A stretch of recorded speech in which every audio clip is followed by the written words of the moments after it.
बरपेटा रोडनि हाउली खालजाहारनि 3 नं राजालामायाव गिख्रंथाव एक्सिडेन्ट। हाउली खालजाहाराव 3 नं राजालामानि सायावनो गोख्रै खारबोबाय थानाय गंसे बासआ गाव हारसिङैनो बेलथायदों। बरपेटा रोडनिफ्राय गुवाहाटी फारसे थांबाय थानाय अनुराधा मुंनि AS15C 8058 नम्बरनि बासआव बे जाथाया जादों।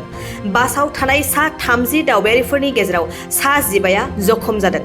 जखम जानायफोरनि गेजेराव 5 बोसोर बैसोनि सासे उन्दै गथ'साखौ लाफानानै माखासेया आइजोफोर।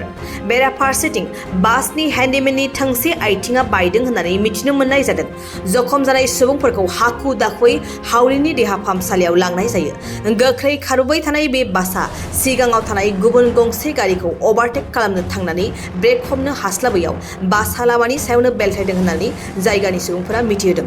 खाफाल मोजांदि बासआव थानाय सासेबो सुबुंनि जिउ खहा जायाखिसै।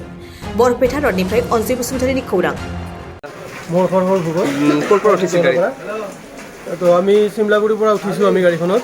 তো একচুৱেলি কি হৈছে, দুখন বাছ মানে অভাৰ স্পীডত মানে পেৰেলেলি গৈছে। তো আমাৰ আগত পৰি গৈছে হেৰিখন গেছ টেংকাৰ এখন। তো পৰি যোৱাত এতিয়া ডাইৰেক্ট যদি খুন্দা নামাৰি তাৰমানে মেডিয়ানত উঠাই দিছে গাড়ীখন। উঠাই দিয়াৰ লগে লগে পাল্টি হৈ গ'লোঁ। তাৰপিছত এনেকৈ কেনেকৈ কি কৰিলোঁ গম নাপালোঁ। মোৰ ওপৰত পাছত 4টা মানুহ এইবিলাক ইনজয় হৈছে, ফুলি গৈছে, এইবিলাক হেৰি হৈছে, ইয়াত কাটিছে। ভিতৰত অৱস্থা কেনেকুৱা হৈছিল এক্সিডেণ্টৰ পিছত? এক্সিডেণ্ট হয়তো একদম পুৰা হোৱা লাগি গৈছে একদম। চব দিশহাৰা হৈ গৈছে, কোনপিনে কি আছে গম নাপাওঁ। তলত কাৰ টেষ্ট ক'ত আহি পৰি আছে গম নাপাওঁ মানে। বাছখন স্পীড আছিল? বহুত স্পীড আছিল। ভিতৰত কিমান আছিল? মানুহ আছিল নে? ভালে মানুহ আছিল নে ভিতৰত? নাই, আজি পানী বটৰ কাৰণে অলপ খালী আছিলে, মানে আধা হ'ব কিজানি। মই আগফালে আছিলোঁতো, মই ছেকেণ্ড ছিটটোত আছিলোঁ।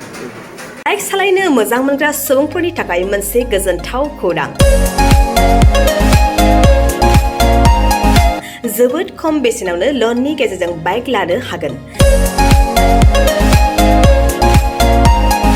क'क्राझार जिल्ला सेरफांगुरियाव थानाय पंका एन्टारप्राइजआव मोनसे गोदान खाबु लाबोदों।